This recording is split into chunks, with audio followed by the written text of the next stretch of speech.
I'll go over this one over here since it's not in your textbook. So we have a standard base solution, and we have 25 mils of H2SO4. We don't know its concentration. So this here is going to be our titrand, or our analyte. Titrand or analyte, we don't know its concentration. We want to figure out what the concentration is. And so I'm going to start off by writing just a balanced equation. NaOH, AQ, plus H2SO4,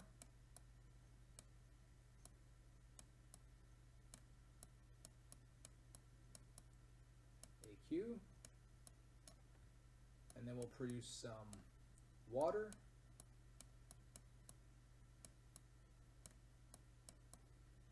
and some salt. Na2SO4, AQ. And we're just going to put down that we're looking for the concentration.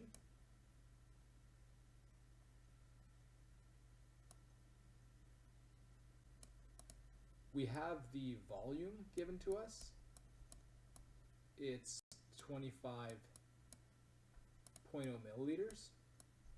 And we're going to convert that into liters. 0.0250 liters. And since we're looking for concentration, we know that our concentration is going to be C is equal to N over V. So what we need, we already have V, we need N.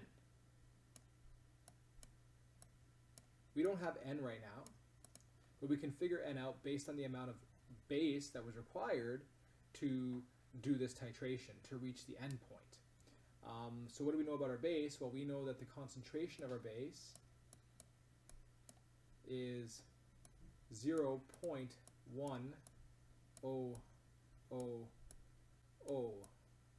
molar. And we know the volume of our base that we used, and so we can see that from our table over here. Now, typically you would have to figure out the volume of NaOH used, but I'm just going to show you what happened. So these are the trials that we did. In trial 1, our initial reading was 0.00 milliliters, and our final reading was 10.62.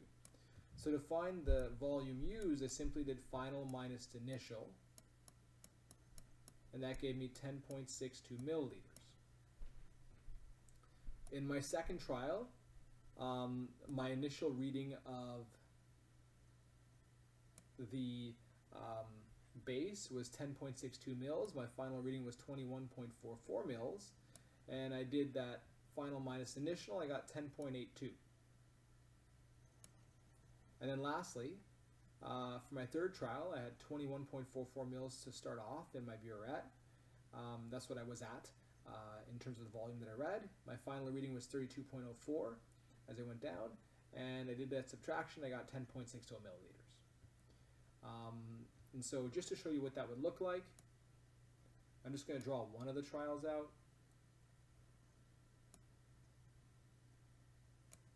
Here's my burette, poorly drawn. You want to start sketching these to make sure you understand what you're doing.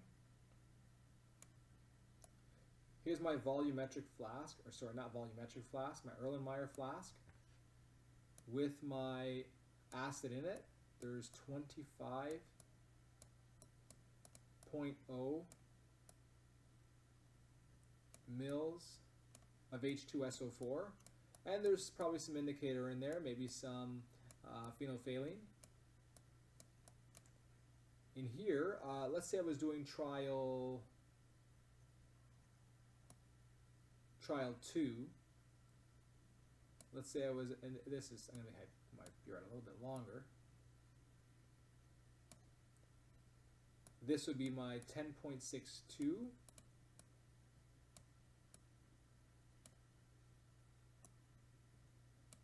And then I keep adding the base until my level gets to this, which would be my 21.44, and that's in milliliters. Then I calculate this difference, that difference is the amount I use is my 10.82.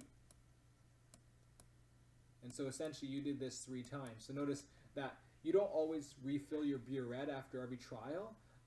In this scenario, I was able to put it up to the 0. You don't have to start at the 0 line. You could start lower if you want to. I mean, if you go to the 0 line, you run the risk of spilling. But anyways, this student here started the 0 line, went to 10.62, and that was when it ended. Then we got a new batch of acid and started from the 10.62 line, and then it ended at 21.44. Then we got a new batch of acid when that was done, and we started at 21.44 line and went all the way down to the 32.04 line. And that ended our titration. And so we knew our titration was over when the color changed and we reached our endpoint. Right now we're wondering, well, which volume of base do we use? Well, we use the average. So you simply add them all up. So 10.62 plus 10.82 plus 10.60, and you divide that by 3. And when you do that, you get an average, and your average is 10.68 milliliters. Or, if you wanted it in liters, you would divide that by 1,000, and you get 0.01068 liters. And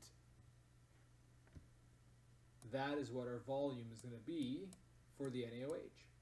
0.01068 liters. So we have everything we need now. This is a basic stoichiometry problem now. The only thing we had to do was find the data. The only difference that you're really seeing here is you have to go out and do the work yourself. You're not given all the information. You're not given the information about the amount of base that's used. You need to go figure it out. But then after that, once you have it, it's a basic stoichiometry problem. There is one thing I think I'm forgetting to do, and that would be to balance the equation. So I should put a 2 over here. I need 2 NaOHs. And then I think now it's balanced. No, I should put a 2 over here as well. And now it's balanced. So now that it's balanced, now I can do my stoichiometry problem to find my concentration of acid. So I'm going to do the calculations just down in the right corner here. So first I'm going to find my number of moles of base used. So N of base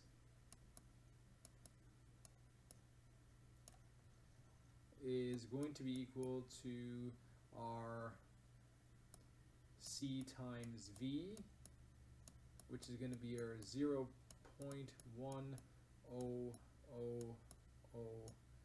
moles per liter times our 0.01068 liters. Cross liters out, cross liters out. And you get 0.00168 moles. Our next step is to do our mole ratio to find how many moles of H2SO4 must have been in there. So we know it's a 2-to-1 ratio, which means we're basically dividing the moles of base by 2. So we're doing 0.00168 moles of NaOH multiplied by 1 mole of H2SO4 for every 2 mole of NaOH, so you're dividing by 2, or multiplying by half, it's the same idea. Cross NaOH out, and you get moles of H2SO4, so divide by 2. I get 0.000,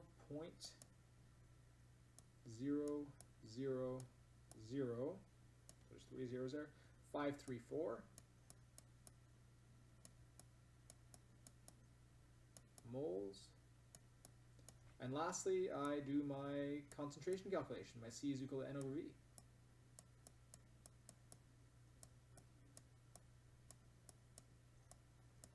Which is equal to 0.0000534 moles over our volume, which was 0.0250 moles, or 250 liters, sorry.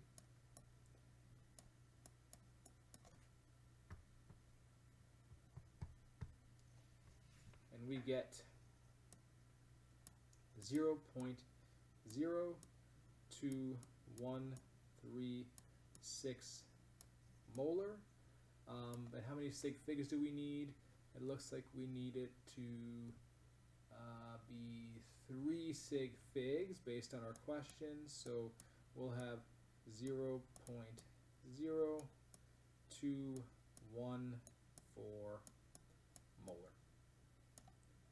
And so the concentration of our H2SO4 is 0.0214 molar. We figured out the average volume using a titration reaction, or titration procedure, and then we did stoichiometry.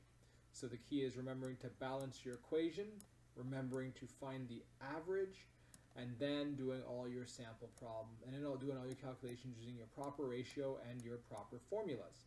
So now that we've done this problem together, when you practice your problems, you should have these similar steps or these same steps with your units, and you should be able to show a sketch of the titration reaction that you did, fully labeled, so better than mine. You could label the components. You can label this is our Erlenmeyer flask. You could label that this is your burette. You could also add that there's some indicator in here, so I'm going to put plus indicator.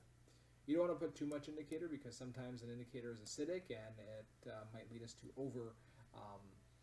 estimate the concentration of our acid because it would require more base to neutralize it if you're adding more acid to begin with.